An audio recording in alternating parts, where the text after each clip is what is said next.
Hello and welcome. You're watching NewsX and I'm Megha Sharma. There are massive queues that were seen at all 16 Indian visa application centres across Bangladesh on the first day of operations after the resumption of the tourist visa services. Heavy footfall was reported at IVAC centres with applicants facing long waiting times. The reopening of visa services led to a sharp surge in demand as many applicants rushed to submit their documents following a long gap of operations.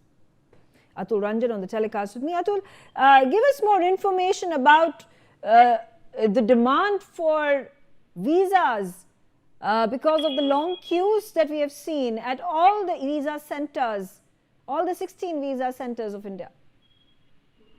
Well, yes, these developments come after the Indian ambassador to Bangladesh, Dinesh Trivedi, a couple of days ago announcing about the resumption of, tourist visas for Bangladesh. And then you have seen as soon as, the visa centers have invited applications, you see, Bangladesh is obviously, thronging to those visa centers for visas. Now, historically, if you see, the pre-crisis, before the 2024 crisis hit Bangladesh, we saw over 17 lakh to 25 lakh tourists annually visiting India from Bangladesh. That is what the peak was. In fact, in 2023, about 21 lakh tourists visited India.